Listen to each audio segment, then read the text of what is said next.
Good afternoon. Welcome to Binghamton, New York. We're excited for a great wrestling match today where Binghamton Bearcats take on the Bulls of Buffalo. I'm Tim Rice along with Drew Periano. Drew, excited to be with you again this Sunday afternoon.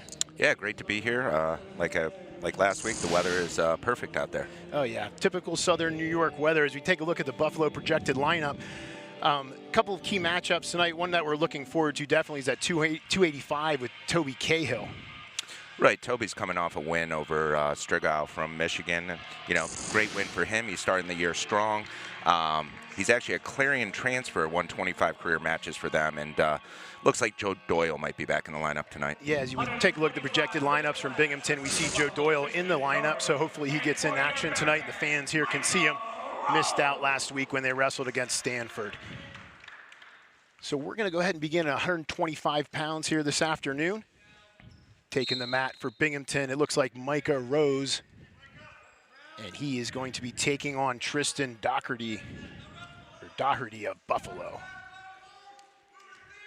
Yeah, we missed Micah last week, but he is a returning NCAA qualifier. Had a great year last year, was ranked as high as number 27 in the country by WrestleStat, and finished with a 7-4 overall record in that abbreviated season. And we see the action move towards the edge. Doherty was trying to pull down on the head of Rose, but almost got himself into trouble there with backing almost straight out of bounds, but was able to circle back in.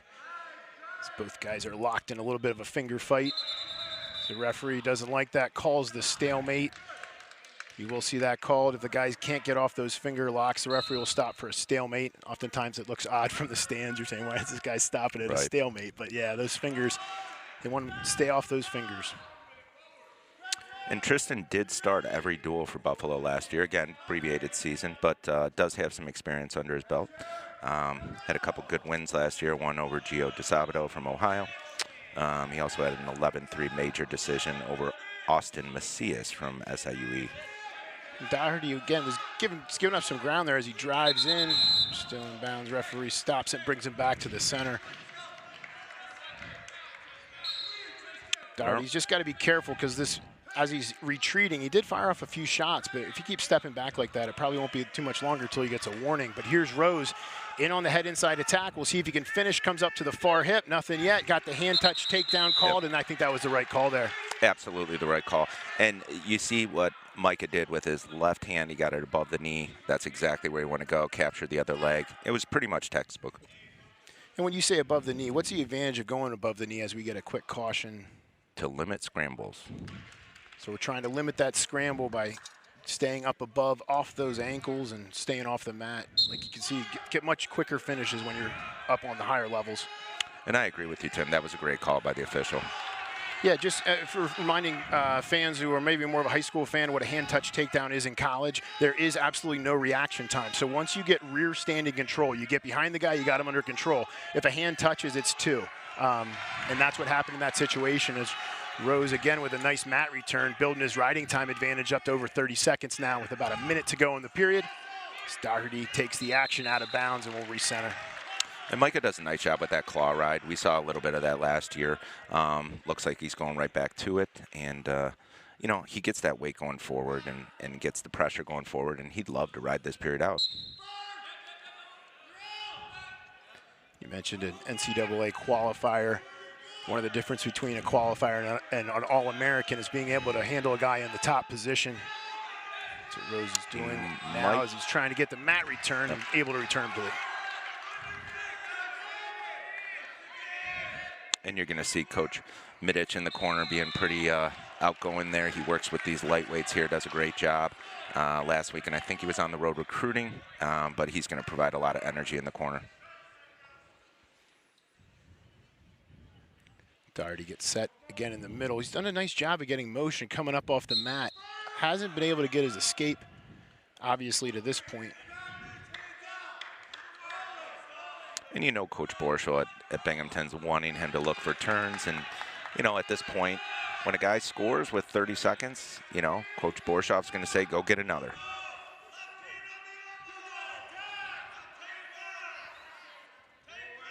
Short time in the period. We'll see if either wrestler is going to take a chance and fire one off. Doherty tries to shoot near the edge. Rose ready for him as they circle back in. 5 seconds to go in the period. And Tristan's staying away from the stall warning as we end the first period. However, if he continues to wrestle on the edge, we're going to see one. Yeah, you can usually back up, and a ref won't mind if you're firing shots off after the step back or two, but consistently backing up without firing off those attacks, typically you're going to see some stall warning. So we'll see what happens as the match develops. Doherty's going to get set in the bottom position.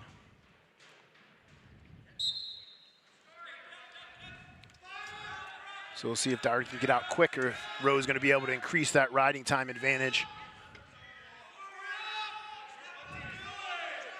Coach Stutzman over there from Buffalo imploring Tristan to get up, and staying on his feet right there in that kind of quad pod position earned him the stall call. So he gets to that position again, Mike is probably going to cut him. Yeah, interesting situation there because the Buffalo wrestler was never up off the mat, so he wasn't forced to attempt to return, but with both wrestlers just sitting there not doing much, the referee chose to hit the top guy for stalling. Kind of trying to set up a cradle here with that back hook, but this position's not going to come to fruition, and now we're back on our feet. And we're looking at a 2-2 match, although Micah does have 131-39 on the ride. And there's the back out stall call, and Coach Stutzman in the corner, not real happy about it, but not arguing it. He knew his wrestler needed to circle in there, was unable to do that, and picked up the first stall warning. Yeah, you always see when coaches get a little upset, they always turn to the bench and they plead with the wrestlers on the team as though they could help. And he's like, I told you guys in practice, it's a telltale sign that they've discussed it in practice. But, those things sometimes don't go the way you plan them in matches. Yeah, when one of your teammates is out there losing, you usually don't want to be behind the coach because then you get the quick technique lesson all the time. You get the brunt of it for sure. Mike has started off with a really good pace to start the match, and the coaching staff at Binghamton definitely wants him to get back to that. He is dictating the pace, for sure. Yeah, it probably won't be much longer until we see a stall warning, but Rose in on the leg again. Looks like he's going to run out of real estate. He was very close to converting there, and now Coach Stutzman wants him to run back to the center, generally showing your opponent you're not tired. I think if Rose can fire off another shot here, he might pick up that other stall warning and turn it into a point for himself. First time for stalling, you do get a warning. Next time, it's a point for your opponent. Short time to go in the second period, and really after Rose's initial takedown, hasn't really come that close to scoring. Now he's in trouble himself as Doherty tries to come around. Excellent hold by the official. Rose has still got a battle. Oh, when he gave up on it, that's not the time you want to stop wrestling as he gives up the takedown with 2 seconds to go.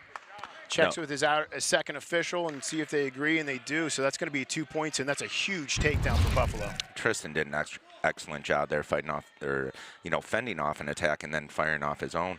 And what a timely takedown for Buffalo. As you watch that replay, you see just how close they were to both going out of bounds and the end of the period. Now it's important for Micah to get out early so he can sustain that riding time, and he does just that. And that's a tough situation as a coach. I mean, they were probably thinking of possibly challenging that situation, but then if they lose that challenge, they've lost it for the duel, and they still got 9 matches to go. And we're looking forward to a very competitive duel today. There's going to be a lot of close matches. When you look at them on paper, and there's a lot of matches where these guys are veterans. You go into duels a lot, and you're like, wow, these. Both sides are pretty young, but there's a lot of experience on both of these rosters. And Rose tried to circle. Referee felt it was a little bit too late. That's his second stall call. If you remember that first stall call when he was in the top position, comes back to really hurt him here as he gives up a point. And his pace is naturally going to pick up. He has about 1:05 left in the match. And, we'd like to see these guys go for conventional takedowns and not push-outs. Yeah, and that's the danger. I feel like sometimes with this rule is when you get that back-out stall, sometimes the wrestlers will get really aggressive thinking, okay, this guy's going to call back-out stalls. I'm just going to drive this guy out. But, again, you got to remember you can't push him out either. The whole idea of the rule is just to really not let the referee blow his whistle and try to keep action going. A traditional leg attack is going to be what Mike is looking for here, similar to what he did in the first period. And a step out, that would get him into overtime potentially with the riding time advantage. But, the whole Binghamton staff just wants a conventional takedown. And there's the stall call. But Doherty's in on the leg. We'll see if he can convert here. 30 seconds to go in the period. Try to suck it back in. Now here you probably want to stay on the leg and not reach for the head. Big mistake by Rose. Yep. Tries to turn in and gets caught as Doherty picks up the takedown to go up 7-4 with 15 seconds to go. I'm sorry, 9-4.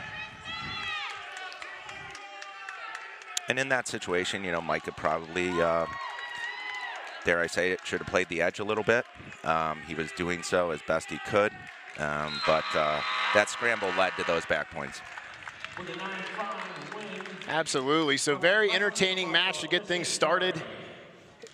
It's Tristan Doherty from Buffalo, and we'll take a look at that closing takedown as he was able to keep his left foot in bounds, pull that in and collect it as Rose made a poor mistake in diving back underneath like that. What do you think, Coach? Oh, Tristan just did a wonderful job of staying in the mat area and also using the cylinder to his advantage. And, he did that twice, okay? And that's why he wins this match. Just shot at Coach Borshoff that did not want that the duel to start that way. And the 133 weight class wrestling for Buffalo, Derek Span. For your Bearcats, Tristan Ganon.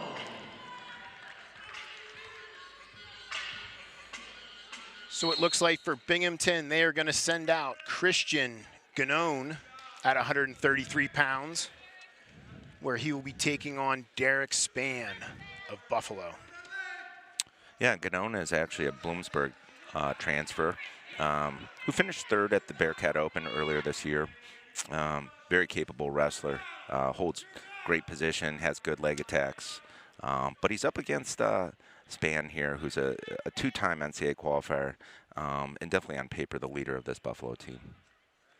Yeah, Span comes in ranked number 25. He's having himself a good season so far for Buffalo.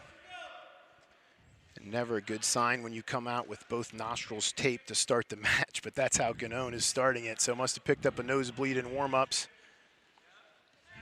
Definitely makes it difficult to breathe, and definitely in the third period. I don't know a whole lot about Ganon, but if he's coming out with his both nostrils taped, I'm guessing that he is used to bleeding. So he's probably pretty good at it. Yeah, it's an excellent bleeder. As we have an illegal hold. I'm missing what the referee is showing on the other side, but I think that illegal hold, it might have been an illegal front headlock. He might have been missing the arm. We did not have a great shot of it. That's the only thing I could see that might be illegal in that position other than something crazy going on. But yeah, if you're wrapped around the head in a front headlock with no arm in there, that is an illegal front headlock, and I'm just going to guess that that was the call. And it wouldn't be an illegal finger grab because you get warned in that situation. Unless you rip it off. Oh, things happen. Yeah, that's true.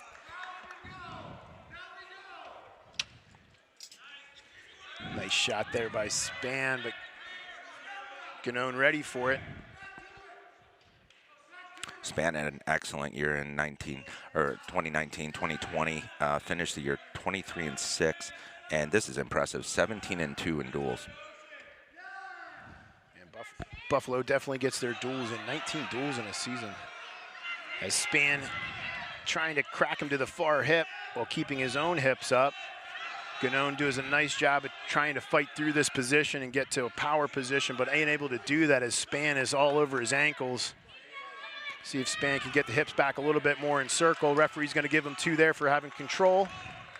So Span picks up the opening takedown with under 40 seconds to go in the period.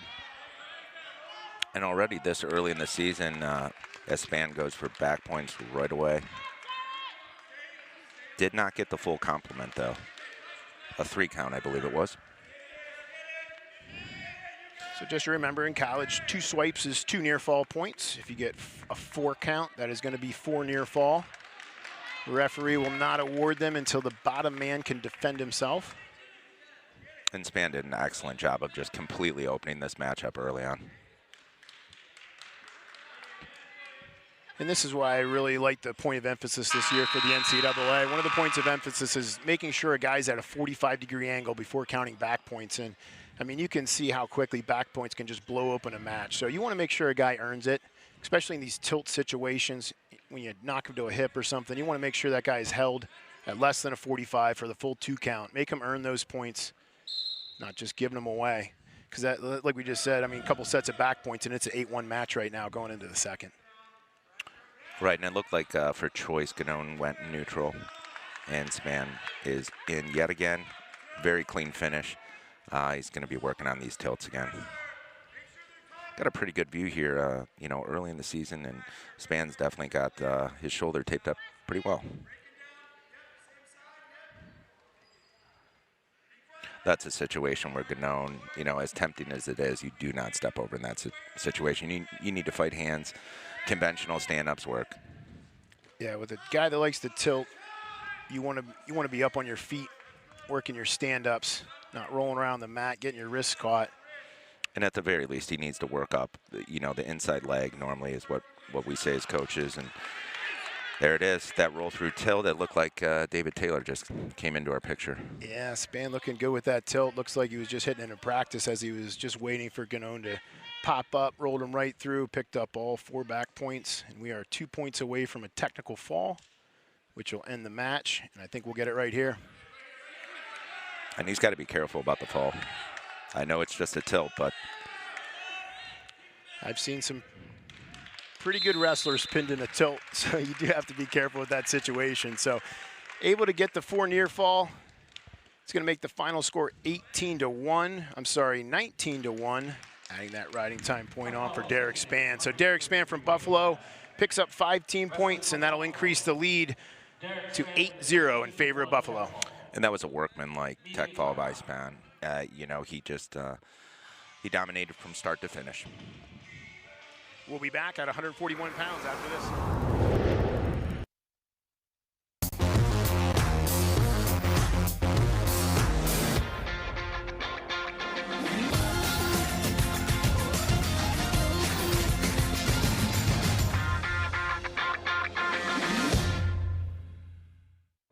'Sometimes holidays call for Dunkin'. Introducing new Holiday Blend Coffee, a warming blend with notes of molasses and dried fruit to spark your spirit and give you that holiday hustle. Sip through the holidays with a medium Holiday Blend Coffee for $2. America runs on Dunkin'. I'll tell you what makes a good life. It's when working time's all about the R&D. Any other time, it's about the R&R. We're on top of that good life right here in Broome County. High tech is what we do. Then it's good times on the greens and at the stadium, too. We've got a top-notch EDU and top-paying jobs waiting for you in healthcare, manufacturing, just to name a few. In a perfect summer setting or an evening's entertaining, life is good. Broome is good. A good life. And it looks good on you. When you shop at Wise, you now get rewards points for almost everything you buy. From cranberry sauce to coconut, butter to brown sugar, and coffee to candy canes. And all those points add up to big savings on food, fuel, or even a holiday ham for Christmas.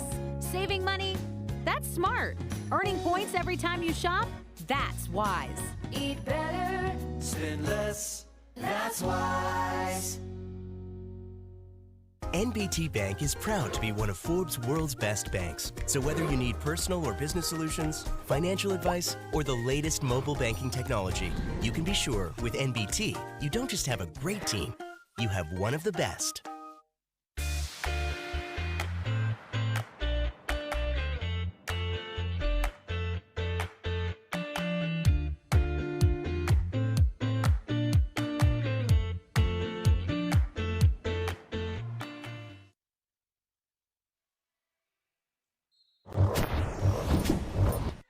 £141 for Buffalo. They're sending out Ben Freeman, and Binghamton has Michael Zarif.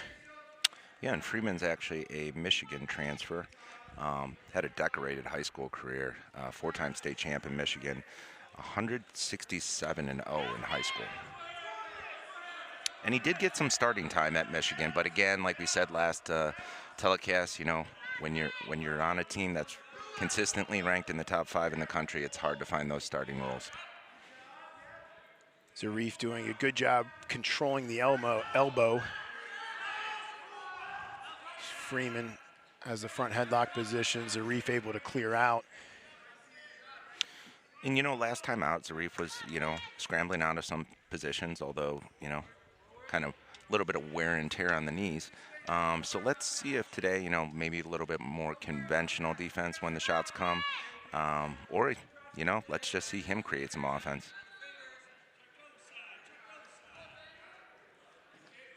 You can just tell with Freeman, he keeps position, he holds his center. That was a great attack by Zarif.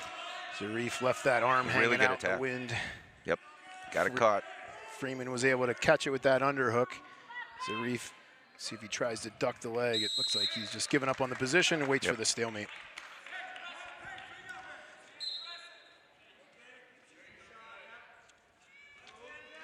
So Buffalo's had quite a schedule to start things off this season. They are 0-3, but their 3 opponents are all ranked in, I believe, the top 20 in the country, or at least were at some point. Yeah, and when you start off the year wrestling 2 Big Ten opponents right away, you're telling your guys on the team, Coach Stutzman is saying, hey, we're not going to back down from anybody. We're going to go out there, we're going to do our thing, we're going to battle till the very end. But yeah, those are some lopsided dual scores, and as they get into the MAC action, those things will even itself out. But it's great to have that type of competition this early in the season. Yeah, and you mentioned the 2 Big Ten teams, but then add in also one of the big guns from the ACC, University of Pittsburgh. Definitely a program on the rise, and they're looking for a team trophy at the NCAA tournament, I'm sure, in the next couple years. So 3 tough opponents for Buffalo. Battled it out early in November. See if it pays off for them, like you said, as they get into more of the MAC schedule. And we just saw Freeman working a Russian tie there. I think he wants to get back to it. It looks like he doesn't like to wrestle from space all that much. So, he's in there, he's tying up. And Zarif is retracting a little bit right now. He needs to redirect, and that's a good job circling. Another, good leg attack, and there's the veteran in Freeman. He saw that opening, and he took it right away. And one thing we're seeing with the Buffalo guys early on is they know how to wrestle on the edge of the mat. That's for sure. And they're not just hanging out; they're attacking. And sometimes you hear people mockingly, make fun of coaches when they're screaming at the wrestlers, wrestle, wrestle, but that can be very well timed. It's crazy how some kids, honestly, it looks like they forget to wrestle on the edge, or they just have that moment of it's a brain freeze where that is actually helpful from the coaching staff, just screaming at the guy, wrestle. And we know that the Binghamton coaching staff was saying that in the 125 match, but if he would have taken heed and done it, he might have fended off both of those leg attacks. Absolutely. So second period is going to start with Zarif in the bottom position.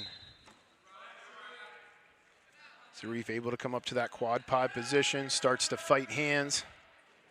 See if Freeman can attempt to return. That was very close to a locked hands. I saw Coach that also. Borshoff, he was thinking the same thing I was thinking. Absolutely. It does get difficult when those guys are in there fighting hands trying to figure out whose hand is who, but I definitely thought that might have been a locked hands. Coach Borshoff wasn't confident enough to throw the challenge. As we mentioned, we're expecting a lot of tight bouts today, so didn't want to use it in that situation.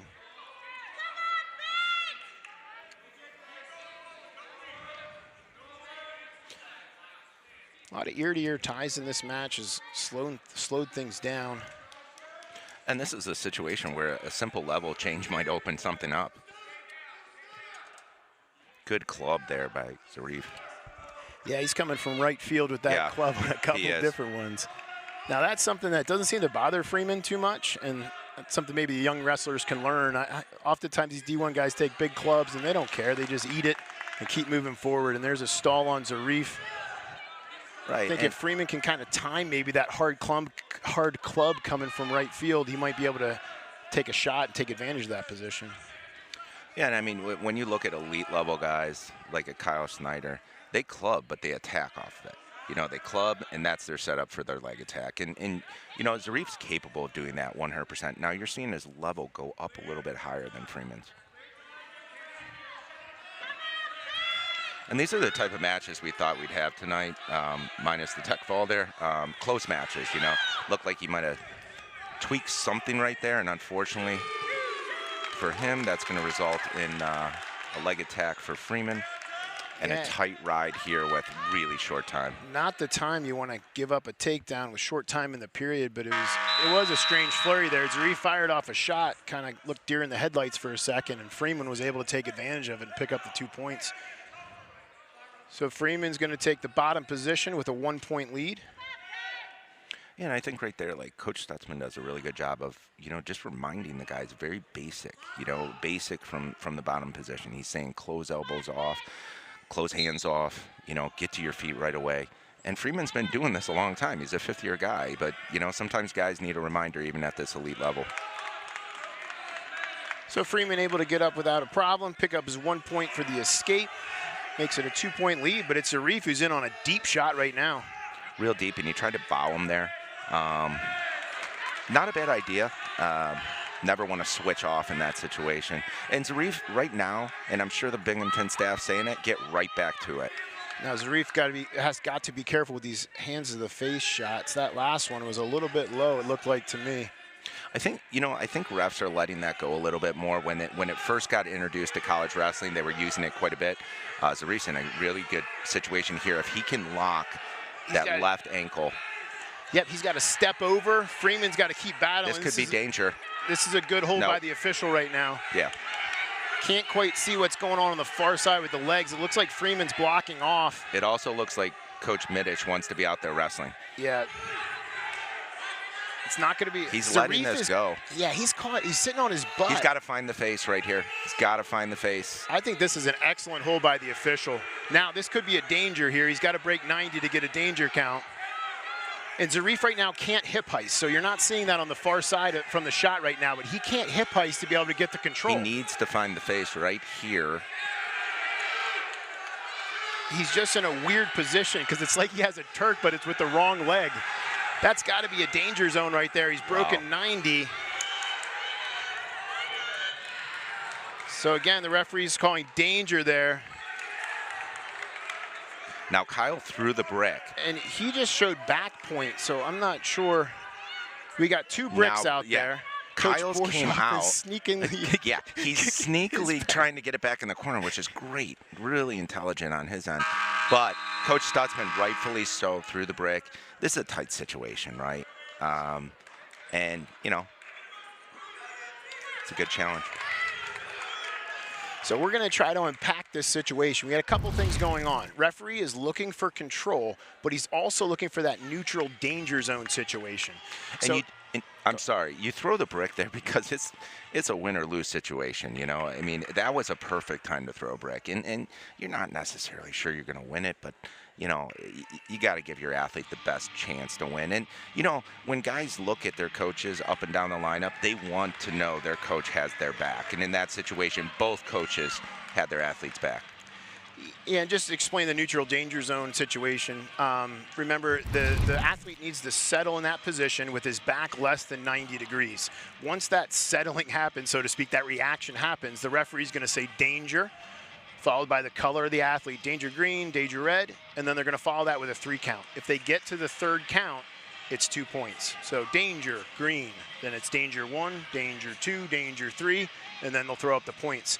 I don't think that's what happened in the situation. I was trying to follow the referee's mechanics, but it looked like he was counting the neutral danger, and fans at home, you might have thought those were back points. Those weren't. Those were vertical swipes showing that danger situation. But then he called a traditional 2. And let's see what the call is. Looks like they're going to say the call on the mat stands. And that's a big win for Zarif. He battled till the end. It's a great win. It's a win that could catapult him through a very successful season. And Zarif wanted to wait to get his hand raised. Yep. He's not walking off the mat till he gets his hand put up. He deserved that. Yeah, absolutely. He fought through that position for.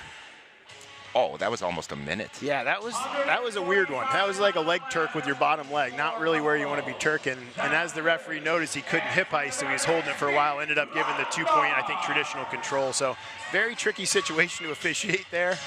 And we'll move on to 149 pounds.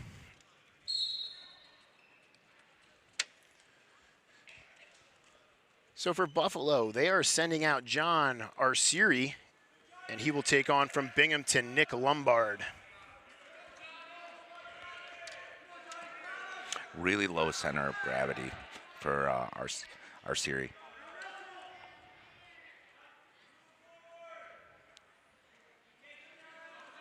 Lombard, one of Binghamton's leaders. Sure, they're looking to get on the scoreboard with him and add to their team points as they trail Buffalo 8-3 in the team score. And Lombard is also a Michigan transfer, so I'm pretty sure that he and Freeman went out to have a good dinner last night, you know, reunite. And I heard something happened in Ann Arbor yesterday. I'm not sure what it. Some kind of youth football game, I believe. Yeah, there was a lot of people though.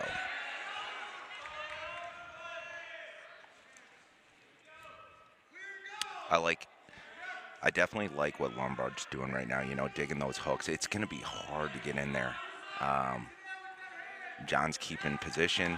You know, in this situation, though, Lombard is definitely the creator of the offense.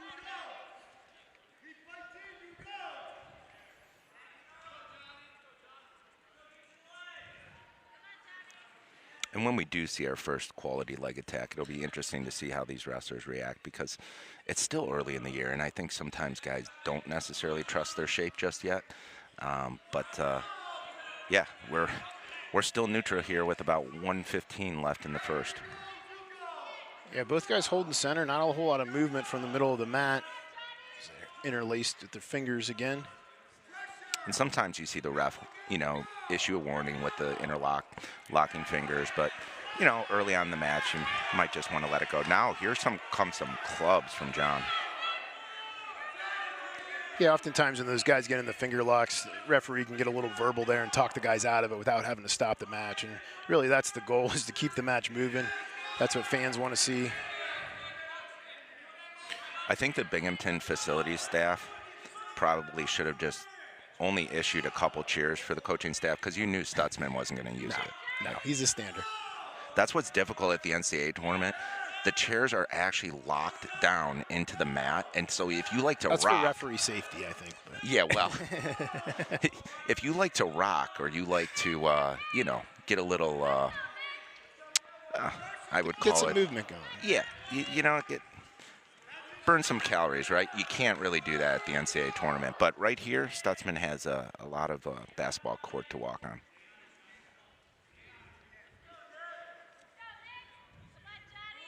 I always like the coaches move where they crawl up and stand on the chair, like it's a little treehouse or something. In there. I've actually seen hide underneath it as well.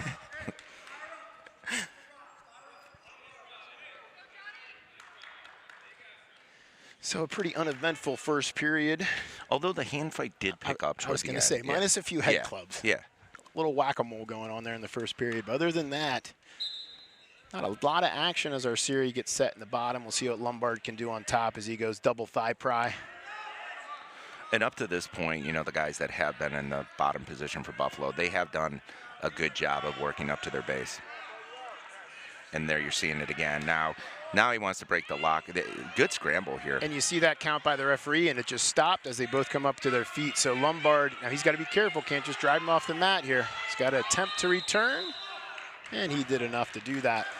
As I was saying, you saw the swipes from the referee. Those are not back points, which should be obvious. But when the top wrestler drops down below the butt, you're going to get a 5 count. And if the referee reaches the whole way to the 5th count, it's going to be an automatic stall call. But Lombard was able to, started the count. Referee got to probably about 3 or 4 and then was able to come up to their feet. So when both wrestlers come up to their feet, the count stops. Correct. You'll also get that 5 count if a guy is on the waist and ankle, or also a side headlock. I like to call that the Perry rule.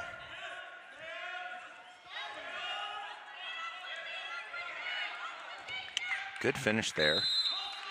Yep, and Lombard's doing a nice job of wrestling on the edge. I mean, he's not just trying to drive the guy out, where sometimes you can get hit for stalling there. He's wrestling no matter where he's out on the mat right now. Yeah, I like how it seems very like a very small thing, but I like how the Buffalo wrestlers are getting back to the center quickly. They're showing they want to wrestle.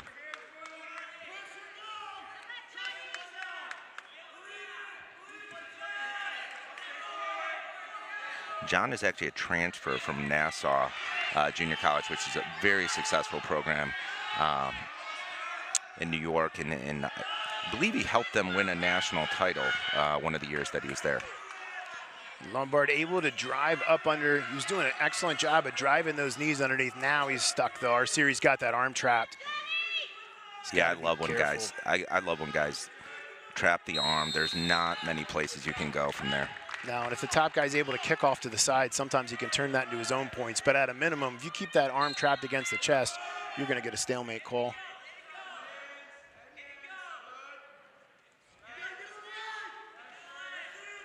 And here's the situation where, the Binghamton staff and the team, they want him to keep attacking because, he really does have good attacks. He just needs to take them with a higher rate. And he's in that same position again. He just burned a lot of energy in that last position, driving his knees under and coming out the back door. He's not able to muster the same amount of energy again and get it to happen. He's doing a good job creating space with the hips, but this is where you actually pick up on the elbow, and that will allow you to then go down to the hands. And he's going to run out of time and loses the position anyways as we end the second period. So nice battle there in the second. Lombard's going to choose the bottom position and try to tie this score up. I like how Coach Borshoff in the corner, it's important to keep your athletes calm. And both of these guys have been at this a long time, and Lombard's been at it, 5 years now. But it's important for the coach to just be calm, tell him, hey, you're going to get your one, you're going to get out, and you're going to get your two.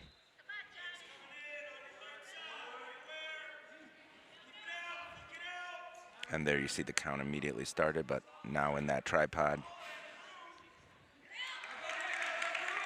So Lombard able to get the escape. Coach Minich in between periods was trying to get Lombard to telling him on that head inside single. He really wants him to get his elbow behind the leg and get that planted on the mat. He's telling him he's too far out in front. And you're shooting that head inside single and you're trying to finish and you're squaring the guy. It's tough to do.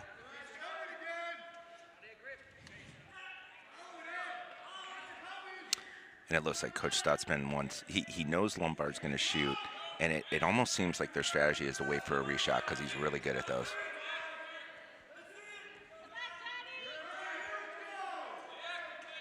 So score is tied, riding time is inconsequential. So it looks like it's going to come down to a closing takedown, and we'll see who wants to pull the trigger first.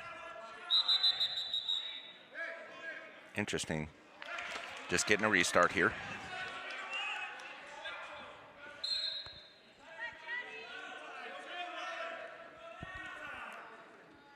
I don't want to jinx us, but if we do head to overtime, remember we do have a new overtime rules this season. There will be a 2-minute overtime period. They'll wrestle on their feet, followed by 2 30-second overtime rideouts. Which I like because I think, it does definitely reward the better conditioned athlete in that sense. And people aren't going to wait around for the rideouts nearly as much with the 2-minute first period. CR Siri really not willing to take that committed shot, as you mentioned. I'm pretty sure our series mom is sitting right behind us. Ooh, I better be careful then. Yep. Now our series picking up the pace, yep.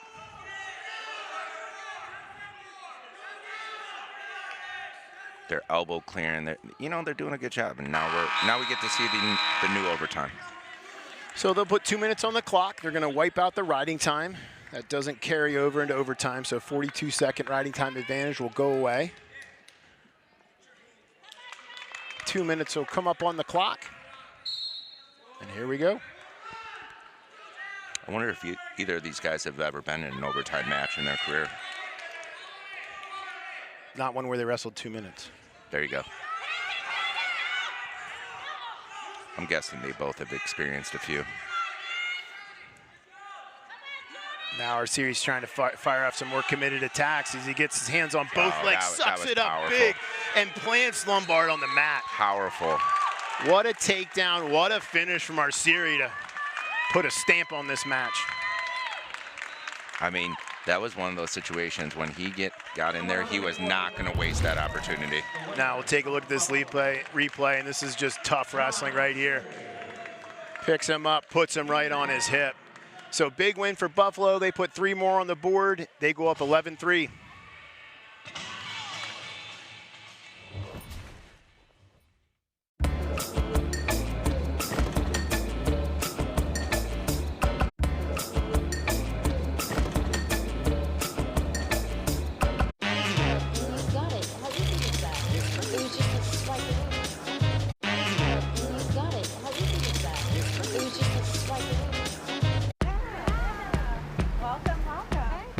Someday, you'll catch the perfect wave. With an average of $550 worth of benefits to enjoy during your stay at fine hotels and resorts properties, someday can be any day you want. One of the many reasons you're with Amex Platinum. The Italian Original Chicken is back at BK in the 2 for $6. You've been asking for years, Pete Newbacher. And now we all get to enjoy the crispy chicken, melty mozzarella, and marinara sauce because of you. The Italian Original Chicken Sandwich is back at BK in the 2 for $6. Pete's way better. That's his stuff. It's the most joyous time of the year. Especially at T-Mobile. Let's go to Diane. Can you tell us what's happening? Yeah, I got the awesome new iPhone 13 Pro and AirPods, and T-Mobile's paying for them both. Oh, and I get a free year of Apple TV Plus. And this is for new and existing T-Mobile and Sprint customers, like me. Back to you. Hey. Hello? We're going to T-Mobile. Upgrade to the iPhone 13 Pro and AirPods, both on us. This week only at T-Mobile. Meet Tempo, the home gym with a built-in personal trainer. Tempo helps you maximize every workout with custom plans and real-time feedback on your form. Get ready to discover what you're truly capable of. Tempo, find your strength. This time, everybody has a shot. Welcome to a new time, anyone's time.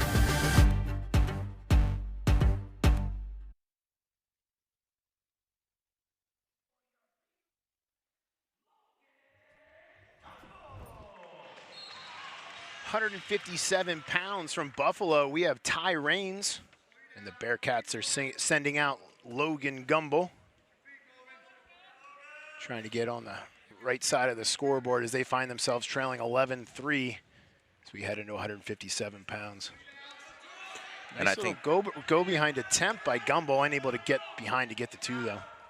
You know, and talking to the Binghamton staff after the match last week, they were really impressed with Gumbel. You know, true freshman. You know, a guy that's out there, and there's some people that wouldn't think he would have made the starting lineup as a freshman, and he's showing everybody he deserves this spot. He battles, he goes after guys, he creates offense.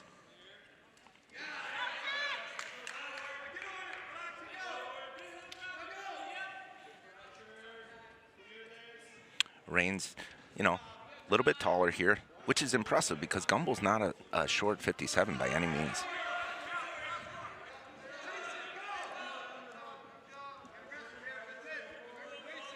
Now we see Gumbel going with the Russian ties. When he let go on it, Raines was in on those legs right away. And the Buffalo guys are doing a good job with reshots. I think I mentioned that before. They know where their opportunities are, and they go after them right away. Yeah, and right now Raines needs to pull back to the center and also avoid the temptation to go for the head. And you might see Gumbel try like a crafty little ankle pick. Yeah, Raines has got to think about a lot in this position. He doesn't want to get his ankles caught when he dives through. Wants to try to stay in bounds, and there's a two-point takedown. Nice job by Raines finishing on the edge.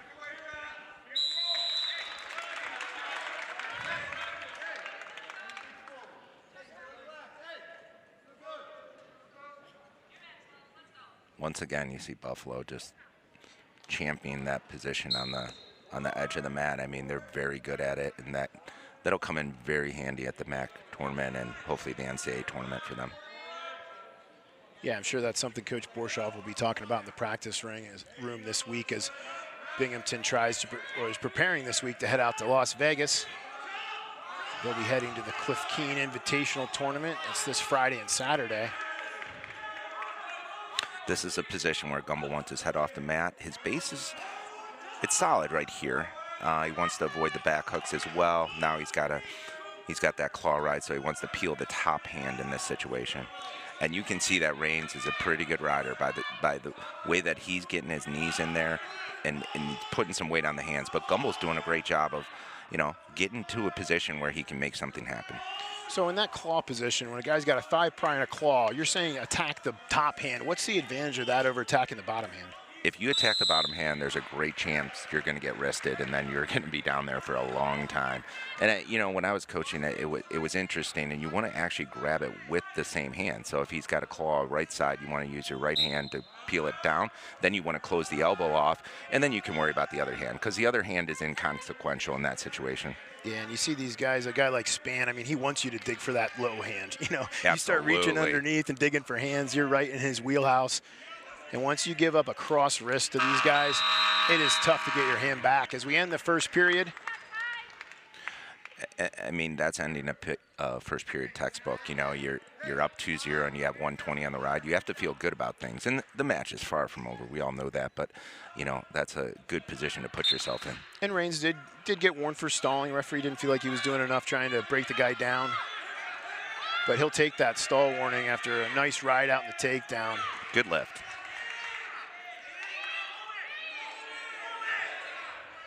If you're Raines, I'm not sure why you just wouldn't touch the gym floor right here. Yep. You're allowed to. Yeah, you're not going to get called for fleeing in that situation. But, on the flip side, Gumbel did a great job of keeping that foot in. So you see Gumbel doing the work. Nice little mat return on the edge. So we come back to center with Gumbel trying to throw the boot in on the outside. He has that figure 4. He does, but he actually wants to be atop of the knee. Yeah. But it's tight. There's no mistaking that. It's tight. Now it looks like he's working bar up top. I just like how Gumbel wrestles as a freshman. I mean, to me, he doesn't look like he just started competition. And he's going to use that bar up top along with a claw and try to suck him back for back points. Either way, this is going to be a good position for him because he's going to be continuing to nail away at that riding time, and then it's going to start going in his favor. And Gumbel did a really nice job in that little transition to get the other foot in. He's got both hips off the mat, and Raines is not feeling good right now, even though he has a 2-point lead. No, and this will take something out of a guy. I mean, again, you ride a guy out the entire period. You're in his head. And if you're Gumbel right now, you want to stay real busy because you don't want the ref to stop for a stalemate situation, which is what you're going to see if guys 2 boots on top. It's hard to hit the bottom guy for stalling when you got 2 legs in. Right, and to some extent he's parallel, but that when that leg is off the mat, you got a lot of pressure going on. Yep, and Gumbel did an excellent job. He did exactly what I mentioned there, just staying busy enough to keep that referee from blowing his whistle and stalemating the situation. So rides out the end of the period. It's going to be Gumbel's choice. Had enough of the bottom position in the first, so he wisely takes neutral. Yeah, and I like this situation for Logan. Like, 2 weeks in a row, he's been in intense matches that are coming down to the third period. That's great for a young wrestler to experience.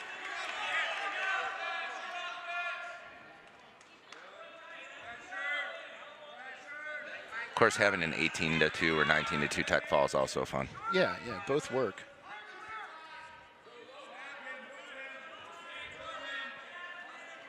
This is the match that Binghamton has to try to pick up. If you're looking at the team score, they trail by 8. They do have their ace in the hole in Louis Dupre at 197. Got a strong heavyweight, Joey Doyle, so he'll still have some things to say in the backside of their lineup, but this is a big match right here. As I mentioned last week, Gumbel does have some Greco background, so I was thinking maybe we'll see an inside leg trip. Obviously, he can't hit an inside leg trip in Greco, but he understands upper body positions really well. And Raines able to grab the leg, gets there the it is finish. Again, Buffalo. They get in and they finish. And I'm sure Coach Stutzman's pleased with that attack with a minute to go. Didn't wait around to the end to possibly give up some kind of a late takedown to go into overtime. He took care of business, and I mean, he didn't ice it there, but pretty close to icing it. As we saw, he's good on top in the first period. He's got a really deep waist ride here. Gumbel just wants to get out of bounds right here. There's where the cylinder came in. Some wrestling fans would think that they were out of bounds. They were not, because the cylinder goes straight up. Just like the end zone in football. Yep.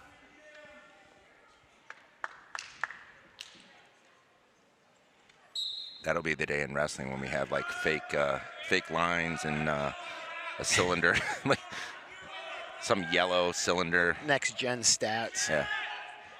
I don't think we're there yet. Reigns in control as time ticks off, and it's going to be Ty Reigns from Buffalo picking up the 4-0 decision, adding 3 more points to Buffalo's team score, and that's going to make it 14-3 in favor of Buffalo. Today's Visions Federal Credit Union Scholar Athlete is Dan Petcash. Dan is a junior from Pittsburgh, PA, and a member of the men's basketball team. He is majoring in psychology and pre-dental and maintains a 3.59 GPA. Petcash has been named to the Binghamton AD Honor Rolls and is a member of the National College Athlete Honor Society. Visions Federal Credit Union, if you want to be part of something greater, something different, and something growing, then you've come to the right place. We're more than banking, you can be too.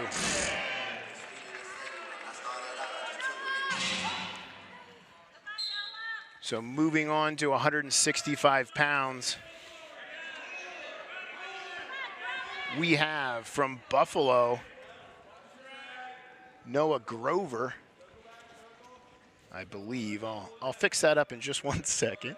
And he's taking on Brevin Casella from Binghamton. Yeah, and Casella gets to go back down to 165 this week. Wrestled up at 174 last week. Great effort.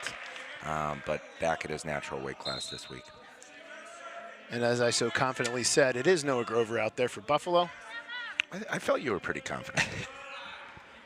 We did think before the duel it was going to be Noah going, but you never know. You know, with the duel swinging in Buffalo's favor right now, you know, Coach Stutzman might have gone with somebody else.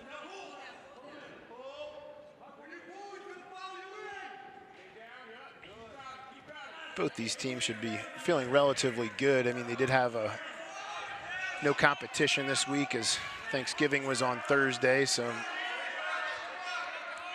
a little bit of rest and some work as they get ready to kick it into gear before this semester ends. And academically, we're not quite at the point where we're taking finals or studying for finals and all that fun stuff. So Casella, the 2-point takedown, was able to grab the far ankle and secure it. Now he throws in the boots. He's going to try to pop those hands up in the air and stretch Grover out.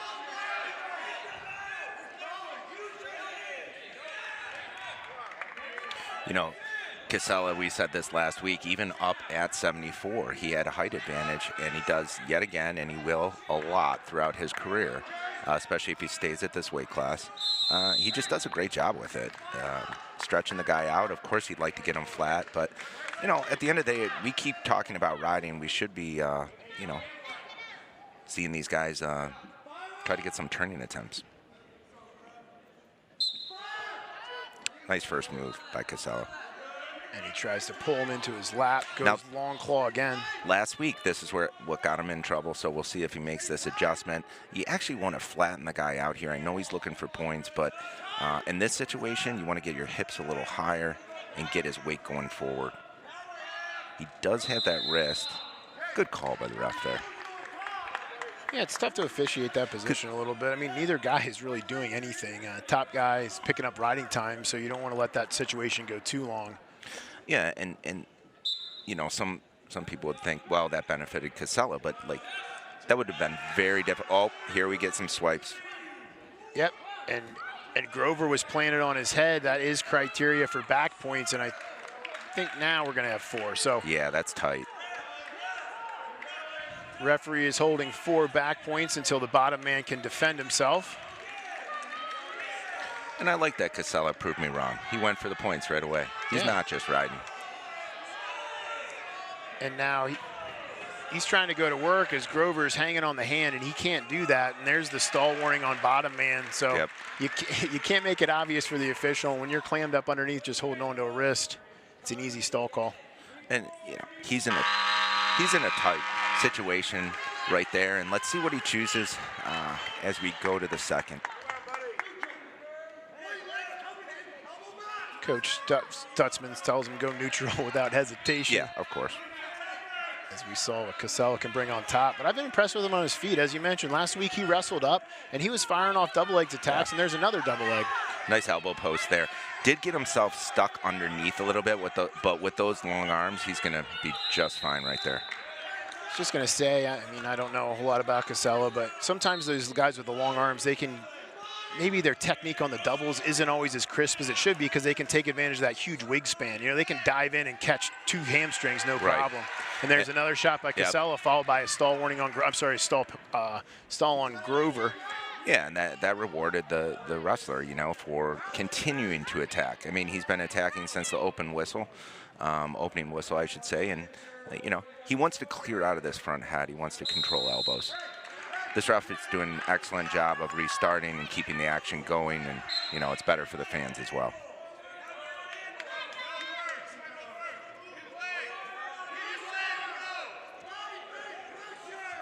And I'm sure the Binghamton staff wants them to keep the pressure on, keep the motor going, so to speak, and you know, rack up some points here.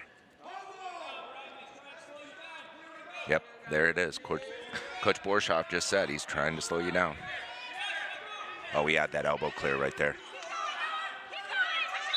He wants those clean doubles. You can tell he wants them.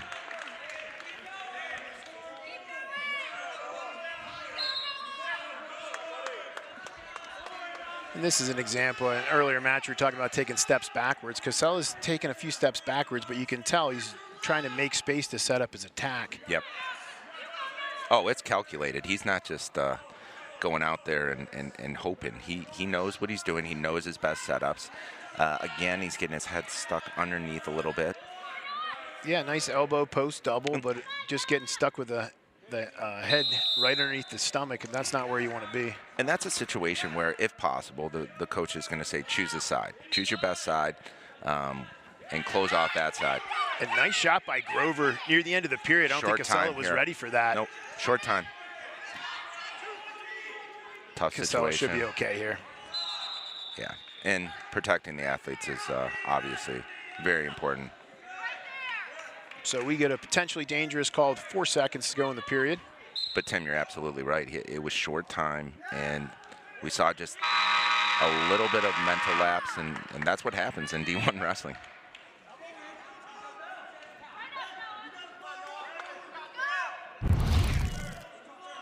So as you can see, Grover had the nice attack. Casella's dives underneath, but then Grover's knee starts coming a little bit away from the body. Referee calls potentially dangerous, as I'm sure he recognized there probably wasn't going to be points scored there with 4 seconds to go in the period. So Casella back on top, chose the top position in the third. Very familiar position for Casella. Again, but, you know, at this point, you know, Grover's felt this position, so let's see what he comes up with here. And you can see why Grover doesn't want to really move. The last time he moved from that position, he ended up on his back. Casella is working on top, and that's probably why you see the stalemate call there and not a stall call. Casella this time rolls through, pins the shoulder. Yeah. Wasn't able to get him to the 45 degrees or less. Casella right now over 2 minutes of riding time, essentially an 8-point lead as he locks up a cradle. See how aggressive he is with the turn. In this situation, he'd probably want his right leg on the outside. He wouldn't even want his leg in. But I think Casella's one of those guys that's just got a monster grip. That's what it looks like to me. I mean, you're not going many places when he's there. And, you know, he's getting physical. He looked at the ref right there. He's like, hey, he's stalling. He's calling his own shots When now. are you going to call it? But, I mean, you and I would not want to be under there right now. So, like, it's not. It's easy for us to be like, yeah, you want to get out, or Coach Stutzman, you know, close him off. I'm like, yeah, why don't you get under Casella? And that was a weird position for Casella. He tried to go for that cradle, so his arm was actually pinched underneath Grover's leg. So I think he was kind of stuck there. And here we are with our position again. Sits him back into a crab ride of sorts.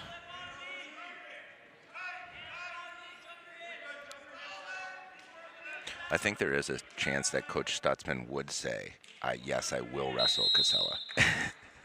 Because he's so intense that I'm sure he can wrestle right Very now. intense. Yeah. I saw him walk in today with the team, and he had his full sweats on. I'm not sure if he was cutting weight before the duel, but he probably found a sauna somewhere because it is legal for coaches to use them. Yeah. Not the student athletes, but. So Grover comes up. It is Casella's responsibility to attempt a return, and that's the right call by the official. Again, he's holding his own foot, so he's trapping himself. He hit him twice there. Now, and he should have. Yep. He probably should have. Casella's making no attempt. But with 3:46 on the ride, he knew where he was at, you know, regarding the major. And he still picks up, like you said, the major decision win. Pops that singlet to show off the Binghamton Bearcats to the crowd. 165 weight class. So that'll be a 4-point major decision for Binghamton. And we'll be back at 174 pounds.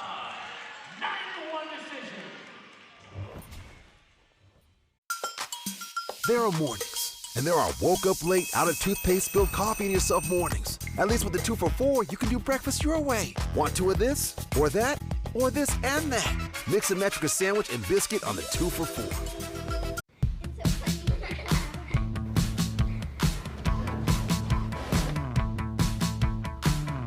Come check it out.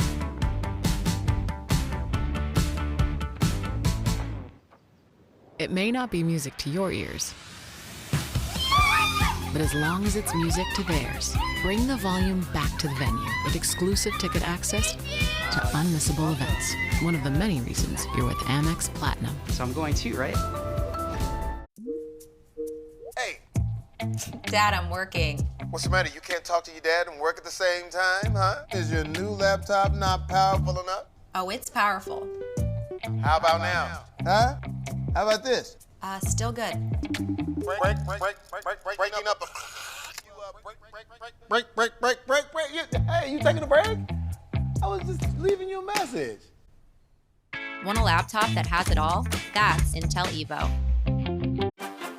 Are you ready for a must-win Monday night? Are Russell and the Seahawks ready to turn their season around? Are Heineke and Washington ready for a big win at home? DK is ready to get his offense back on track. McLaurin is ready to show off in prime time. Are you ready?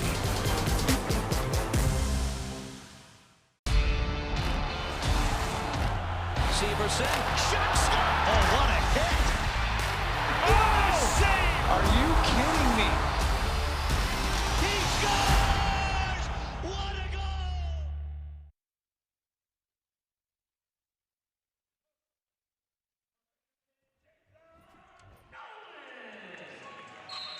£174. Wrestling for Buffalo, Giuseppe Hose taking on from Binghamton, Jacob Nolan.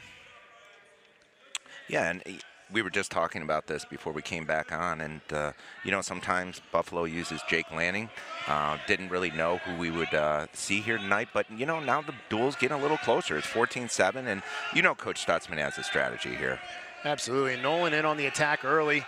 Nice little low leg, takes it high. See if he can finish from this position as Giuseppe Hose just being annoying, which is what you need to do in this position. Yeah. Not a lot of defensive counters other than being annoying. And that's an interesting call there. We'll see if we get a brick. Tough call. I think they lost their brick. That's right, they did. So, tough call there. Yeah, Nolan off to the side. Would have liked to see that one again to see if he really got around in that position to gain control. I'm sure Coach Stutzman would have liked to have his brick in that situation. Just looking at Nolan, and then you have both Dupre's, and you got Doyle coming back in the lineup. Hey, Coach Borshoff and his staff still have to feel really good about this, and they got their hammers coming up here. Nolan being one of them. Absolutely, trailing 7 in the team points, and still 4 bouts remaining. Remember, you get 3 points for a regular decision for your team, 4 points for a major decision. That's when you win by more than 8. Tech fall, winning by 15 will get you 5 team points. And then if you pin the guy, you get 6. Absolutely. Or if he bites you and he's disqualified, you also get 16. You don't see that a lot in Division I wrestling, but sometimes in junior high wrestling. Actually, I was just watching a hockey game there was a replay of a hockey game. Somebody got bit in a hockey game. How do you get through all that gear? It's Hose, though, on the bottom, picked up a stall warning. Nolan working on top. Binghamton coaching staff are concerned with what Hose is doing in the bottom position. Yeah.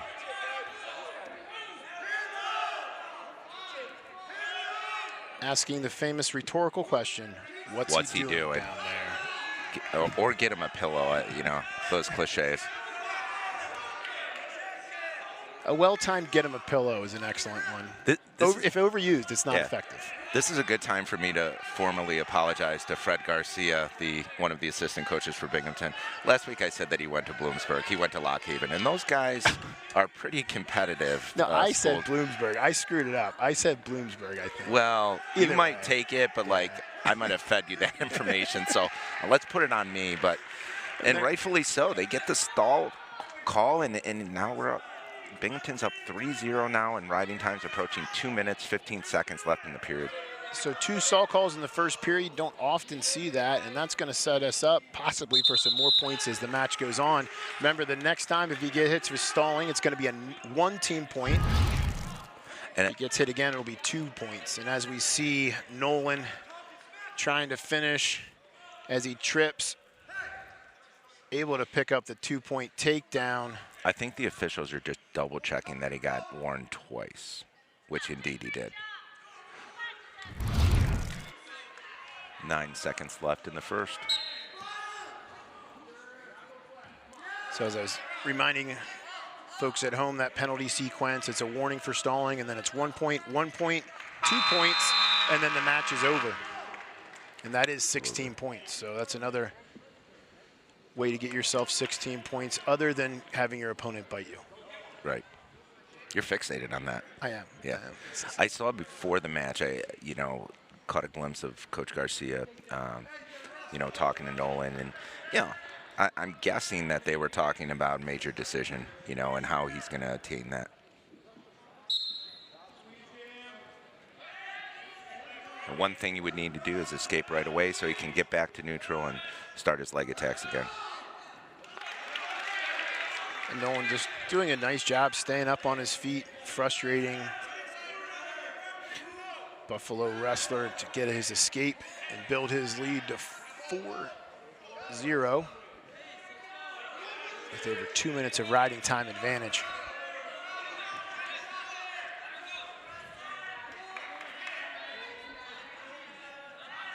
Nolan needs to be careful on the edge. Needs to circle back in. And this is a situation where Giuseppe's doing an adequate job of slowing down the pace of the match. Nolan wants to keep it really high. Giuseppe knows what his job is right now. And we're still looking at 4-0, 5-0 with the ride.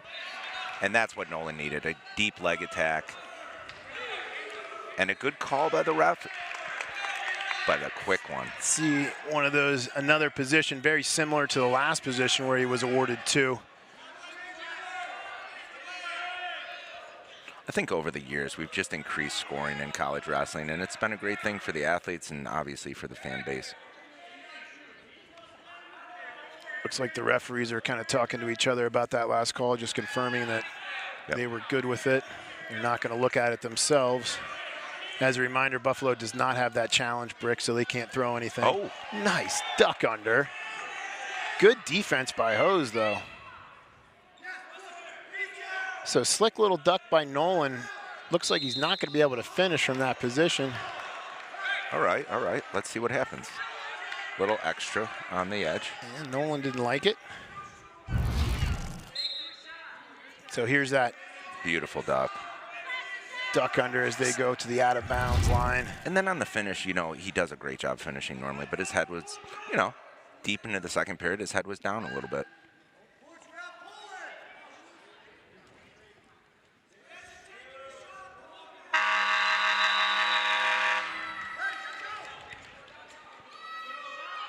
That's a good thing for Nolan that, Giuseppe's going to take neutral because he got ridden pretty hard throughout the course of the match. And, it's kind of a free point for Nolan in many regards. So it's Buffalo's choice. They chose neutral. I'm not sure what the officials were discussing at that point in the match. Either way, we're ready to go. We're 2 minutes left in the in the bout. Nolan leads by 5 with over 2 minutes of riding time. Drops in again on that low leg single. We'll see if he can finish here. He's going to pop up out the back door. I like how Nolan's attacking. You know, he continues to do so. Nice clean finish right there. 8-1, decision time here. You know, it's early enough in the match that, you know, it's 9-1 with the ride. It looks like Coach Borshoff's saying keep him down. But also a situation if he, you know, if Giuseppe gets that 1 point, you know, we lose. Binghamton loses the major, but Nolan's a tough rider. You know, he's not going to give up much space here.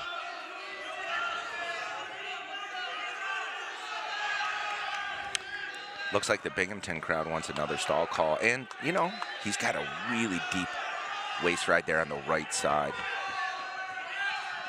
Continues to chop him down. This ref might be forced to call yet another stall. Yeah, he's got to try to work up, and there he comes up again. Again, bottom guy doesn't have to escape, but he needs to try to at least build his base and improve his position. So he's able to get away and pick up his escape point. Nolan adjusts his headgear. He works himself back in bounds. So he needs a takedown for the major. Almost exactly the scenario I was talking about a minute ago. But he's got to get one here, and Giuseppe's got to continue to be stingy on his feet. And we see Nolan's last takedown, nice clean finish. He needs another one of those for Binghamton to try to get the major. Again, he's got to win by 8 points or more to pick up that extra team point. If he can use that underhook on the left side, it might be to his advantage. But Giuseppe, to his credit, coming back strong here. Nice low ankle shot. And Nolan looks tired. I don't know if he's going to be able to finish from this position. He's got 10 seconds to do it. If he finds the far leg here. Impressive by Giuseppe. Yeah, House does a nice job to get the takedown at the end. It's going to make it a 9-5 final for Jacob Nolan. He's going to pick up 3 team points for Binghamton as we get ready to move on to 184 pounds. 94 decision from your BU Bearcats, Jacob Nolan.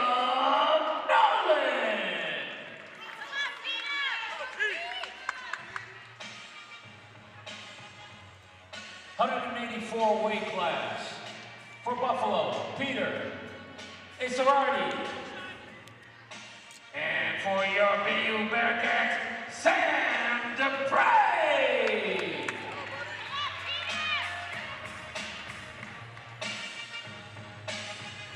£184. Buffalo is going to send out Pete Asiardi. And for the Binghamton Bearcats, we have Sam DePrey. Yeah, Sam's back in the lineup, and I think we mentioned this last week. Sam and his brother Louis actually switched weight classes. They were at, conversely, 184 and 197, and now they're kind of back to more natural weights for them. And DePrey in on the attack early, got a little sloppy with his feet. Sardi able to scoop the ankle and avoid the takedown at this point in the match. DePrey jacking up that underhook.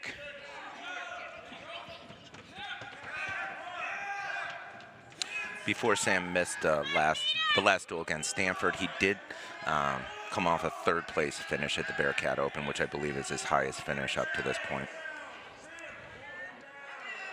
DePrey trying to stretch. Asiardi does a nice job fighting back into it. Has the underhook, but unfortunately for him, his head is also buried under that armpit. Yep. Not as effective for another. No. Referee's going to blow stalemate. Restart back in the center. Asiardi went to Don Bosco Prep in New Jersey, which is historically known as a great wrestling program. Good high school football, too. And get this, he was a state champ at 220 pounds his senior year. So now we're seeing him at 184.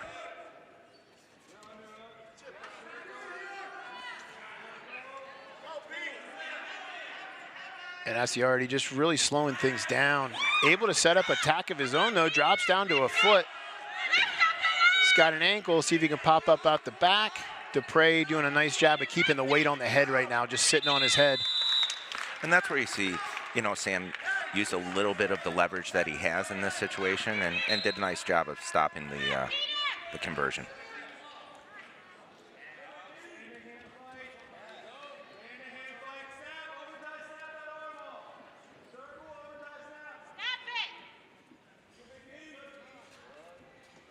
He's working that underhook on the left side, and we've seen a couple Binghamton wrestlers, you know, go into those underhooks. So obviously, you know, the staff is working with them. They want to get offensive from that position, and upper weights should definitely be using underhooks routinely. Dupre trying to punch up that underhook. Keeps running with it. Interesting position here. There you saw the beginning of that neutral danger Yeah. zone position. And you just saw Coach Borshoff throw the brick.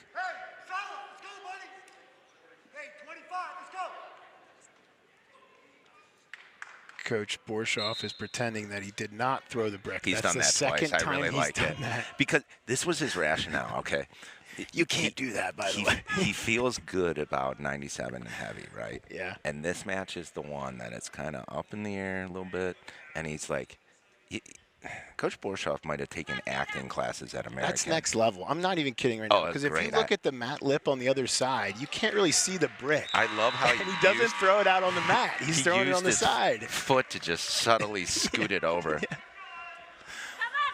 Yeah, I don't think that would have been a good challenge. That's why I said that. It was cool that for him, not for Buffalo, that the assistant ref was like, "Do you want to use it or not?" You know, he doesn't make the call on that, but But the ref should be looking for the brick, you know, in that situation. And we've also just put Coach Borshoff on blast now, so every ref knows now to look for it. Oh, man. And there's your one-point escape. You could throw it and be like, that wasn't me. Where'd that green brick come from? So Assy already able to get the escape. He'll go on the board first.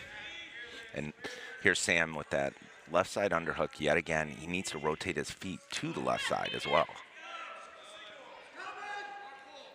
And keep his hands really active here.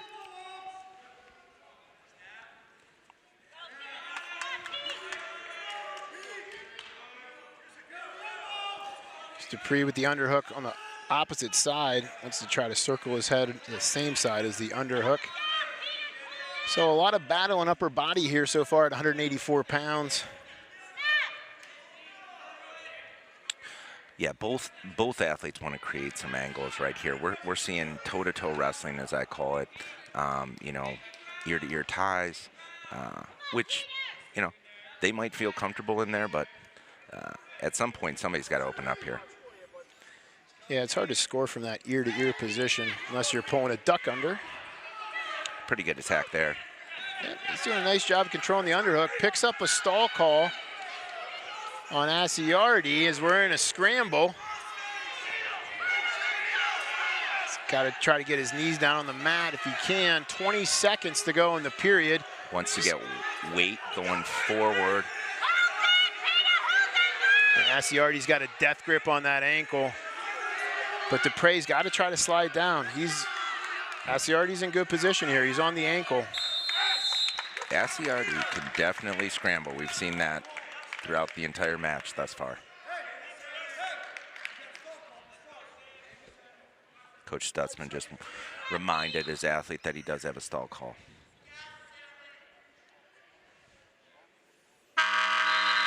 So an exciting scramble to end the second period. Dupre's choice in the third. He's going to take bottom as he trails by one. Dupre has the 12 seconds of riding time advantage at this point.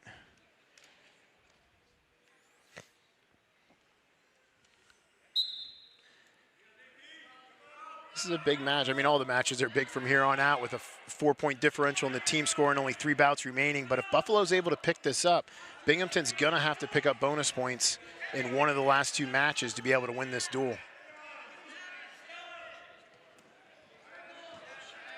Nice little redirect there. And, you know, he's in a good position, but his elbows are really deep right here. And Asiardi has shown that he can wrestle from this position as, again, he finds another way to get an attack off. Switches to the head inside single. Oh, tight. Close position there, but the right call. Now we're getting inside a minute 20 left in the bout. We might even see the overtime again.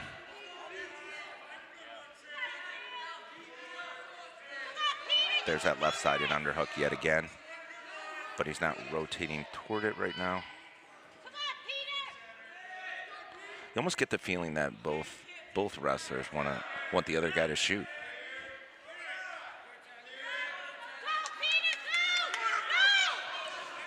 There, Sam got a look at the clock. He knows that there's 45 seconds left in the regulation. Just a reminder, Asiardi does have that stall warning. But Asiardi's, he's staying busy. He's attacking. He's not going to get hit again. No, I don't think so either. I just think with the out of bounds, absolutely. Sometimes you get those situations, where you got to be careful even with just a warning. But no, both guys going hard. Just not a lot of points on the board yet. Asiardi's got both feet. Dupre's in all kinds of trouble. And there's a 2-point takedown with 11 seconds. So Pete Asiardi picks up the late takedown. And that's big for Buffalo.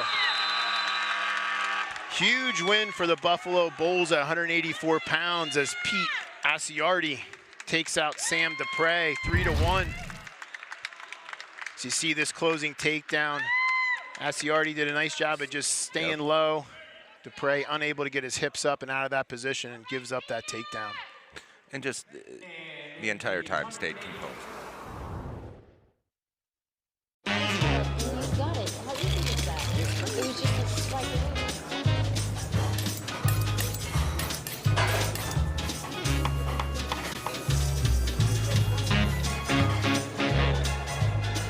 Finding your new favorite spot. Piece of, no, you really have to try this cake. Oh, wow. Get exclusive access to sought-after restaurants. One of the many reasons you're with Amex Platinum. There are mornings, and there are woke up late, out of toothpaste, spilled coffee in yourself mornings. At least with the 2 for $4, you can do breakfast your way. Want 2 of this, or that, or this and that? Mix and match with a sandwich and biscuit on the 2 for $4. It's the most joyous time of the year. Especially at T-Mobile. Let's go to Diane. Can you tell us what's happening? Yeah, I got the awesome new iPhone 13 Pro and AirPods, and T-Mobile's paying for them both. Oh, and I get a free year of Apple TV Plus. And this is for new and existing T-Mobile and Sprint customers. Like me. Back to you. Hey. Hello? We're going to T-Mobile. Upgrade to the iPhone 13 Pro and AirPods, both on us. This week only at T-Mobile. You want a great team? You gotta build it, piece by piece. Start with a few natural-born leaders, old vets who've seen it all, and a few youngsters just getting started. Those with chips on their shoulders and ice in their veins. You find a cast of characters like that, you've got yourself one hell of a team. I am the greatest woman of all time.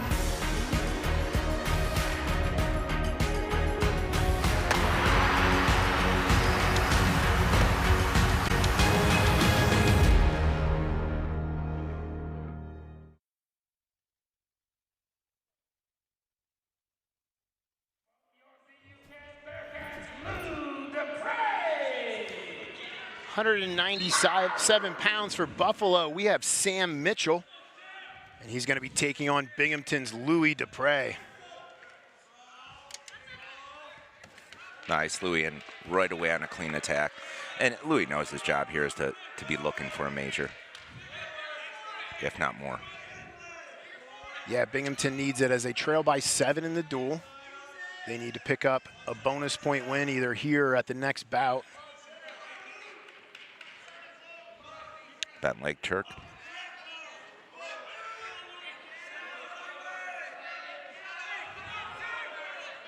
This is one of my favorite positions that they, obviously we talked about this last week, they allow it in college. They do not, for the most part, allow it in high school. And it's definitely not allowed in freestyle wrestling. In high school, the key is in high school, you can't be like around the head area and reach back for the foot. So like there, they're probably going to let that go in high school unless they feel like you're bending the back. But when you're around the head area and grab the foot, it's illegal by application. Where in college, they'll let that go. There's only about 2 states that they would let that go in high school wrestling. One is your state, and the other is California, New Jersey. Yeah. You know, more liberal out west. That's why. That was my guess. Well, I've been to the California State Tournament. Actually saw some great wrestling out there. Very talented wrestlers out in California. Absolutely. Definitely a top 5 high school wrestling state when it comes to producing successful D1 talent. And just getting back to that bow and arrow position in college, you are allowed to do that where you reach back and grab the foot, but you still have to be careful with the pressure you take it. Right. When you take that foot, you can't take it directly along like the axis of the body. So you can't take his foot up to the guy's head. You have to go at more of a 45-degree angle to keep that from being potentially dangerous. And right now, Mitchell just trying to show the referee that he's actually trying to work. As he gestures with his upper body, showing him that he's trying to get out, as Dupre has got that foot and trying to put it in his right ear. Yeah, and I like how, how dedicated Louis is to this position. Might be something that he might be able to convert later in the match, but, he's going for it right away. Little glance at the clock here.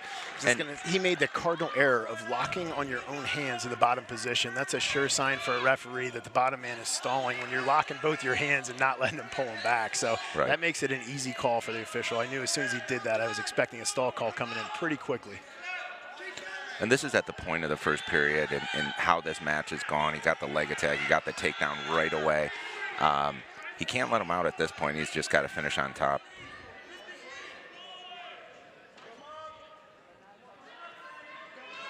And again, I know Coach Borshoff and his staff are going to ask Louis to open it up here. Maybe they'll try to get into a takedown game, so to speak.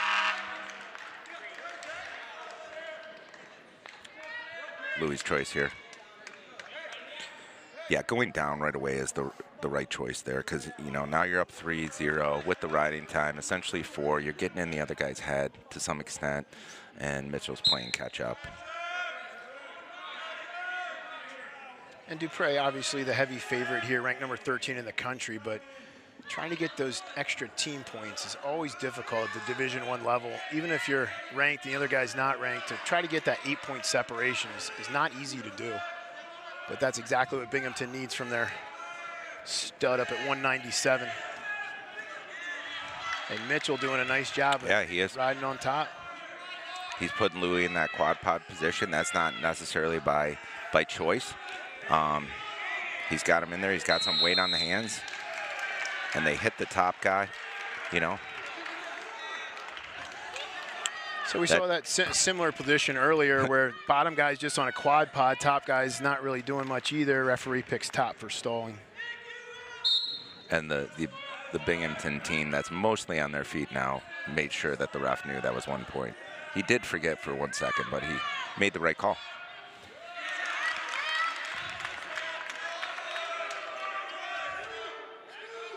And if this doesn't turn out to be a major, then Joe Doyle's got some pressure on him.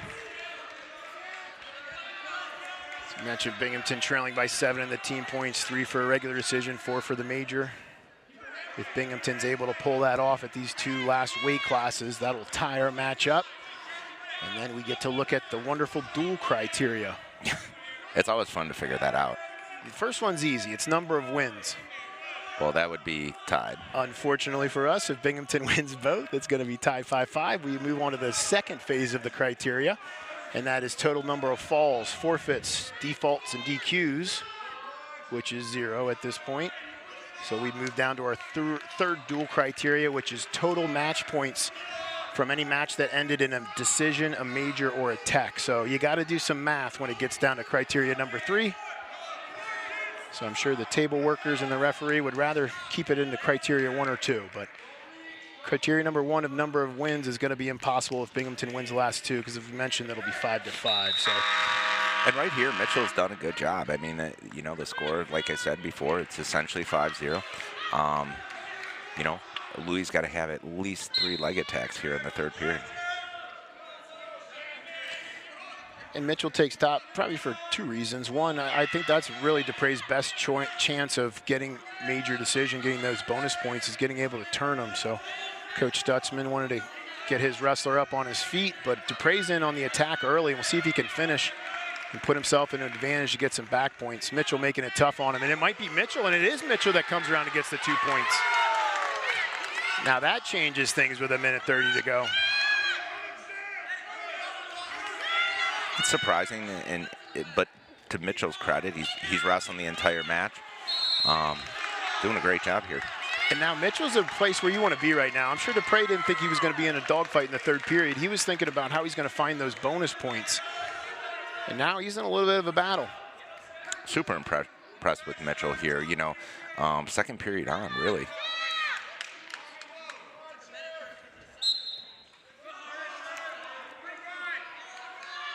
And I think this is where that schedule that Buffalo's put themselves through, those 3 big dual meets. They've been in these tough matches before, and really they've shown it. Wrestling near the edge, wrestling at the end of the period, those little things I'd say have gone in Buffalo's advantage this match. Yeah, and pretty soon here, riding time will be erased if Mitchell continues to stay in the top position. And you've got the whole Buffalo bench on the side screaming for a stall call.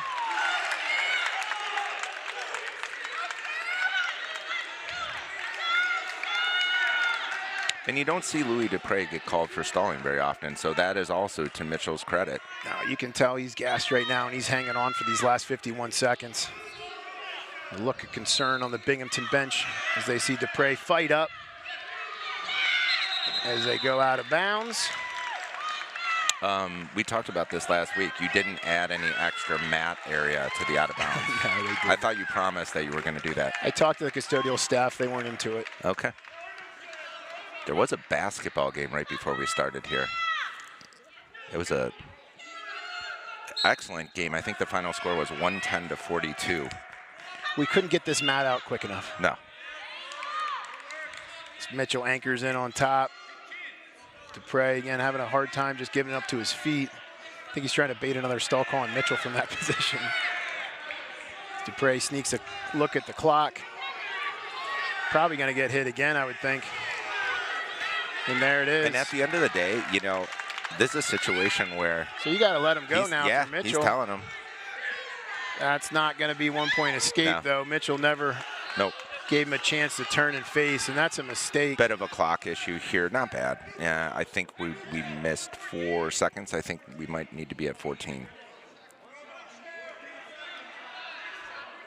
Looks like 14 seconds. Riding time is gone. Takedown wins it. The second official was all over that. Notice that the clock kept ticking.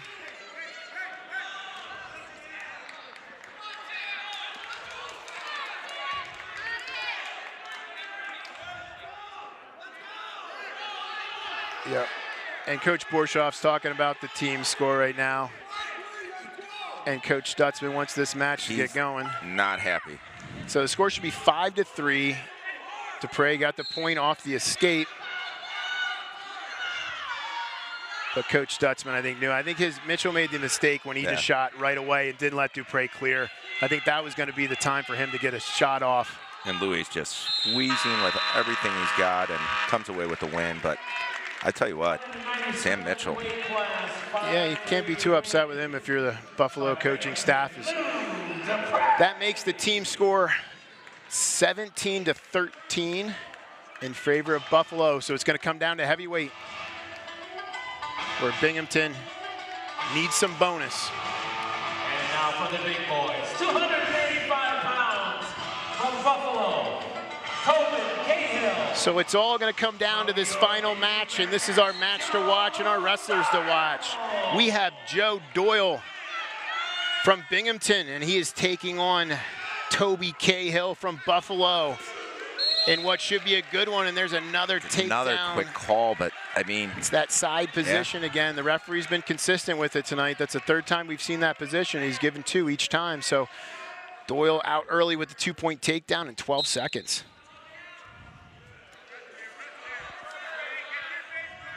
Now, is it going to be you or me that tells the refs how to do criteria? I'll let them work the math out as we move to the side. Again, this is our today's Visions Federal Credit Union feature match of the duel, and this is what's going to determine the entire match. We'll see if Binghamton can get it done. Yeah, Doyle, he's a dangerous wrestler. You know, he's been out of the lineup for a little bit. We'll see if, you know, when you get back in the lineup, sometimes shape is, you feel great in that first period, and then as the match goes on, you're like, wow, you know, practice is different than competition. We all know that. But Doyle is a dangerous wrestler. Toby Cahill coming off his biggest win of the year, yeah. I'm sure, last weekend when they took on Michigan. He was the lone Buffalo Bull to pick up a win in that dual meet. I'm upset that you didn't say bull more during the telecast. The bull. Yep. And now you see Cahill like pulling on the head a little bit, and that'll wear on a heavyweight. And I don't care who you are, that's a lot of weight. And you know, they might not necessarily have angles right now, but there's a lot of big boy power out there. Cahill's stepping heavy with his right foot, and you know, I'm wondering if Doyle's seeing that. He might be, because he tried to elbow clear there. There's a great reshot. This is what we're talking about. Oh, and it's Doyle coming out on top of This is what we're talking about. He's dangerous, man. Oh, man, that was super dangerous as he only picked up a takedown. I thought for sure he was going to be in a position to get back points. And the Binghamton people got so excited. The score was 24-1 for a second. I saw that. But great shot by Cahill. Doyle chest wraps, able to roll him through, almost put Cahill on his back. And here we get that chest wrap again, able to come out on top. I got excited because usually at heavyweights, that means match is over. But Cahill just a great job of scrambling through that position. Doyle getting a little bit sloppy, steps over. Wow, it's been an entertaining 2 minutes so far. I had no idea that Doyle's exciting. I was given that warning before, and you're correct. Well, before the duel, we were talking about which match, and I said, you know, Cahill's coming off a great win over Strigow at Michigan, and Doyle's, he's excited to be back out there after, I think it's a 2-week hiatus, maybe 3, and he's always been an exciting wrestler. When he came to Binghamton, he was a 97-pounder. They built him into this heavyweight position, and he's loving it. So we were talking so much about trying to get a tie. Just a reminder, if he does pin him, they'll win as Bingham trails by 4 in the team score. There has been a tech fall on the Buffalo side. Oh, well, that doesn't matter, though. It's total number of falls, forfeits, and injury defaults. Wow. The tech falls get counted in as far as when you count up all the match points. Oh, the match points. Yeah. Did they change that criteria at some point? I don't know. Yeah. I can even look it up again here real quick. I've got the time. There's not an incredibly exciting match going on. If it comes down to total points, the 19 spot hurts at 33.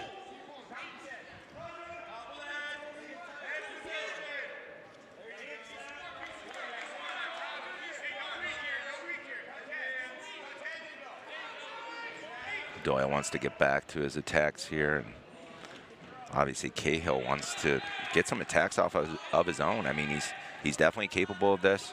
I think we mentioned this at the beginning of our match this evening, that Cahill was a transfer from Clarion where he won 25 career matches. So he's been doing this a long time, and Buffalo has a very experienced team. When you look at their lineup up and down, they have some guys that are 4-year guys, 5th-year seniors in the lineup, and with the COVID exemption, maybe even 6-year guys.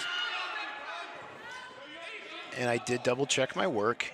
Tech falls don't count as far as the second criteria. So again, the first criteria of number of total wins will be at 5-5 if Binghamton wins this. Really nice leg pass there.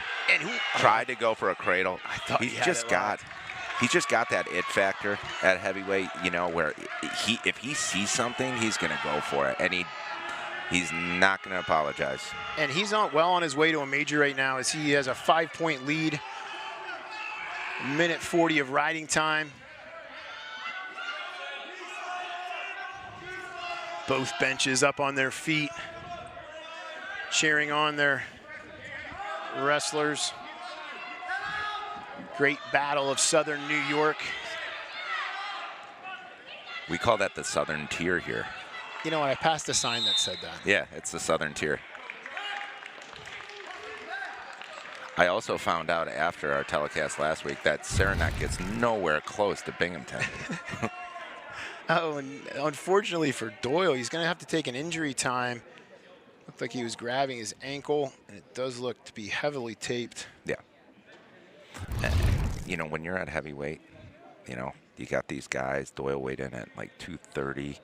I think Cahill weighed in at like 253. I saw the weighing sheet. I should know this, but that's a lot of weight to be mustering. It'll be interesting to see what Buffalo decides to do here with the choice. Again, injury time, your opponent takes injury. You do get choice on the restart. He was already in the bottom position. We'll see if he just decides to get restarted there. And that's not a good sign for Binghamton as Doyle takes off his headgear. We'll see what the coaches want to do with their heavyweight wrestler. And this is going to be a tough one to swallow if you're a Binghamton Bearcat fan. Doyle looked up well on his way to picking up the win, possibly even a bonus point decision. And it doesn't really look good for him continuing. Well, I mean, you've seen it before. They can tape over the shoe. I don't know how much that really does. Maybe it's just mentally the guy feels better about things. But at the end of the day, Doyle's a tough kid, man. He wants to go. So we'll see if this changes his strategy in any way. So Buffalo did get choice. They're going to elect just to go back down in the bottom position with 17 seconds in the second period. So this match has changed dramatically here with that injury flare up for Doyle. As you mentioned, it was been out of the lineup. Yep. That ankle's been bothering him, but good breakdown though. Yeah, that was big right off the whistle. Some heavyweights might even feel like they were a little high in that position when he threw legs in, but Doyle knows where he's at. There you have Fred Garcia telling Doyle, let's get a snatch single. Yeah, so he chose neutral. I mean, with a healthy ankle, I'm going to guess he'd probably take the bottom position, but didn't want to waste time underneath there. And it's tough to build up when you got a sore ankle and a big old guy on holding you down. Coach Stutzman actually just walked off the gym floor, by the way. He's out. Yep. Must have had dinner reservation. He left early, but no, I get it, right? It's Buffalo versus Binghamton. This is a rivalry, right? And it's a rivalry for recruiting. It's a rivalry for pride, you know, and I get what he's doing right there. There were certain times I did want to hide underneath the chair. Because you want your athletes to win so much, so badly. And for Buffalo, they were, you know, the major underdogs in their first two duels. This is realistically the first duel that they have a shot at winning. Right. So a lot of pressure on both schools. As it looks like Doyle's kind of just waiting to pick his spot. Picks up a stall call. As we go out of bounds. So Doyle's got to start turning it on, though. Yeah. Yeah, he needs to. He might just be saving it all for the end, as he knows he needs that 2-point takedown for the major to tie it up.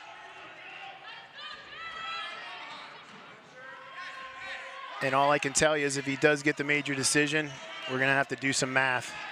Yep. I'm not sure who scored the most match points in all the matches, including decisions, majors, and techs, but that's who's going to determine the winner. But I would have to think the advantage is going to go to Buffalo. Oh, yeah. I keep saying that 33 match he scored 19 match points. So that would give them a huge advantage.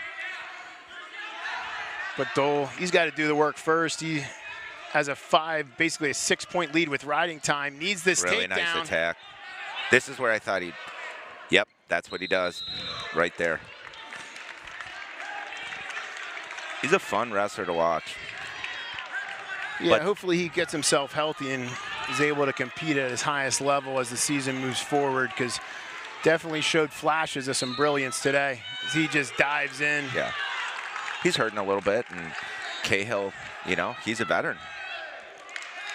So even though it may not seem that way, Joey Doyle going to pick up the win. Joey Doyle is going to lose this. He's going to win the match. I'm sorry, 6-3. Stutzman's excited. Toby Cahill able to hang on, not give up any kind of bonus points, and that's going to win the match for Buffalo. John Stutzman has some parting words for the Binghamton coaching staff across the mat. Well, that was a fun one. Buffalo's on the road heading to Edinburgh, PA for a doubleheader on Friday, December 3rd against Edinburgh and Gano. Times to be announced. Binghamton travels to the desert for the Cliff Keen Las Vegas Invitational, which kicks off on Friday. Join us on Tuesday, December 7th for women's basketball as Binghamton hosts Pitt Johnstown at 7